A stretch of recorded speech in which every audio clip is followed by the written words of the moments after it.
صاحب، میلاد مصطفیٰ منانا کیا یہ سنت الہی بھی ہے؟ جی ماشاءاللہ، یہ تو صاف ظاہر ہے، آپ کے سوال سے بھی ظاہر ہے، اور یہ ایک بہت بڑا عظیم ٹاپک ہے۔ حضرت علامہ صاحب نے پہلے اس پر ایک حوالے سے گفتگو بھی کی۔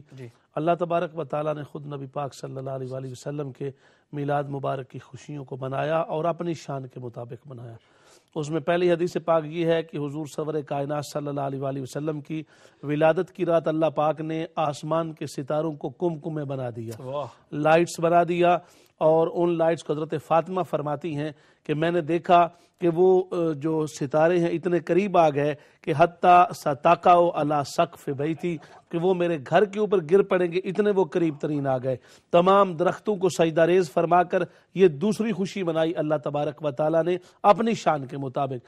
اور اس کے بعد اللہ تبارک و تعالیٰ نے حور و غلمان کو بھیج کر خوشی منائی، فرشتوں کو بھیج کر خوشی منائی، نوری ماحول دے کر خوشی منائی۔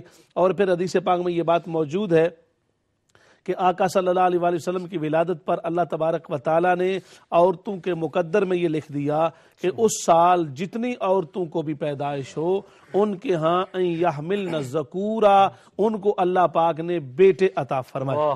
اور اللہ تبارک و تعالیٰ نے یعنی اس کو اس انداز سے لیا گیا، اور یقیناً لیا جانا چاہیے کہ اللہ تبارک و تعالیٰ نے ایسے میلاد شریف کے موقع پر لوگوں میں بچے بانٹے ہیں۔ اور ہمارے وہ بڑے پیارے شاہ جی کہتے ہیں، اجزیوی تے روپ کمال آیا، نائے عرش تے جھول دے جھنڈے نے پہ، کی ہو گیا دوزخ دے لامواں نو، گرم رہ نائی سارے ٹھنڈے نے پہ، اج عید میلاد دی آ گئی، ود پھلاں تیں سوب دے کنڈے نے پہ، تے رب خوشی گلزار کمال کی تھی، پورا سال سونے بچے ونڈے نے پہ۔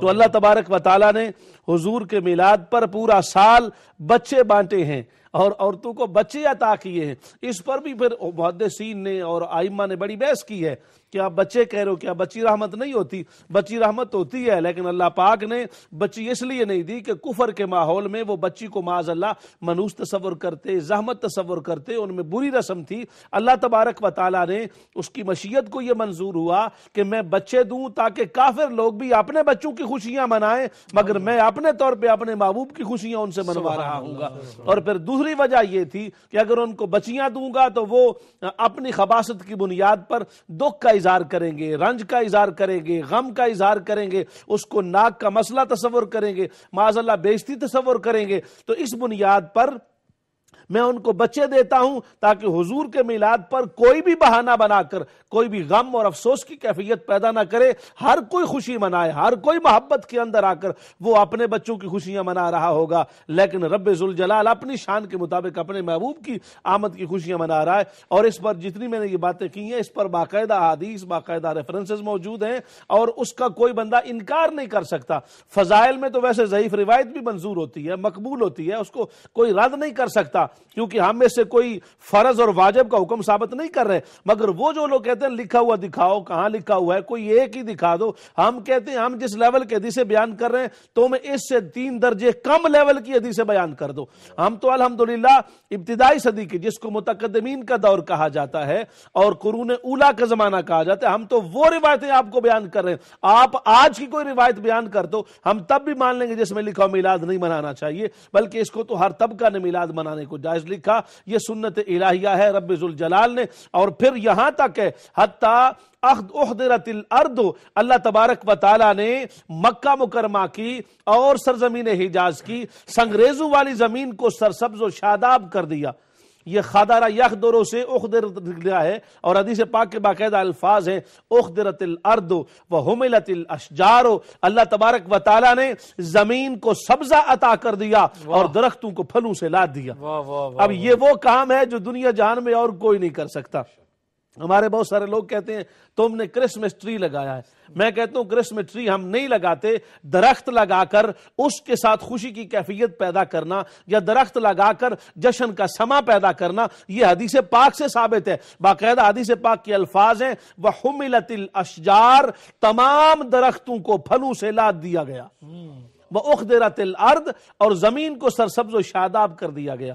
تو سبز قالین بچھانا یہ اللہ کی سنت کے مطابق اپنا ایک طریقہ اختیار کرنے والی بات ہے، اور درخت لگانا، درخت لگا کر ان پر جھنیاں لگانا، ان پر کمکمے لگانا، ان پر چراغ روشن کرنا، یہ اللہ تبارک و تعالیٰ کی اور جنوں کی حدیث پاک، جیسے امام حلبی نے اس کو بیان کیا، امام قسطلانی نے اس حدیث پاک مواہب اللدنیہ میں ذکر کیا، امام ہاشمی نے اس کا ذکر کیا ہے، اور ان تمام لوگوں نے اس کا ذکر کیا۔ شیخ عبدالحق محدث دہلوی نے مدارج النبوہ میں اس حدیث پاک کا ذکر کیا جو حضرت علامہ نے بیان کی کہ علمن بالمشرق و علمن بالمغرب و علمن علی ظہر الکعبہ، ایک جھنڈا اللہ تبارک و تعالیٰ نے مشرق کے کنارے لگایا جبرائیل علیہ السلام کے ذریعے، ایک جھنڈا مغرب کے کنارے، ایک جھنڈا خانہ کعبہ کی چھت پر لگایا۔ دوسری روایت میں مسجد طور سینا کا ذکر بھی ہے، مسجد اقصیٰ کا ذکر بھی ہے، قرآن مجید ایک ایک حدیث پاک کے اندر ہے۔ تو گویا اللہ تبارک و تعالیٰ نے جھنڈے لگائے، اللہ تبارک و تعالیٰ نے ستاروں کو کمکمے بنایا، اللہ پاک نے آسمان کی چھت کو قریب کر کے اپنے محبوب کی آمد پر عظیم سائمان کا سما پیدا کیا، اللہ پاک نے اس پورا سال عورتوں کو بچے دے کر خوشی منائی، زمین کو سرسبز و شاداب فرمایا، درختوں کو پھلدار کر کے اور پھلوں سے لاد کر اپنے محبوب کی خوشیاں منوائیں۔ تو جب رب ذوالجلال خود یہ خوشیاں منا رہا ہے تو پھر کسی اور کو یہ کہنا کہ جی وہ خوشی کیسے منائی جائے؟ خوشی منانا میلاد کی اللہ کی سنت ہے، نبی پاک کی سنت ہے، صحابہ پاک کی سنت ہے، اور تابعین کی سنت ہے، اتباع تابعین کی سنت ہے، اور 15 صدیوں سے آج تک امت کا اس پر عمل موجود ہے، اور میلاد مصطفیٰ کی محفل سجا رہے ہیں، نعت نبی کا صدقہ اپنی قسمت جگا رہے ہیں۔ سائل یہ پوچھتا ہے کہ جھنڈیوں کی اصل کیا ہے؟ ارے روح الامی کو دیکھو، وہ تو جھنڈے لگا رہے ہیں۔ سائل یہ پوچھتا ہے کہ جھنڈیوں کی اصل کیا ہے؟ روح الامی سے پوچھو، وہ تو جھنڈے لگا رہے ہیں۔ اور فوراً درخت دوڑا، شاخیں جھکا جھکا کر، جو سن لیا کہ مجھ کو آقا بلا رہے ہیں۔ واہ واہ واہ، سبحان اللہ، سبحان اللہ، ماشاءاللہ۔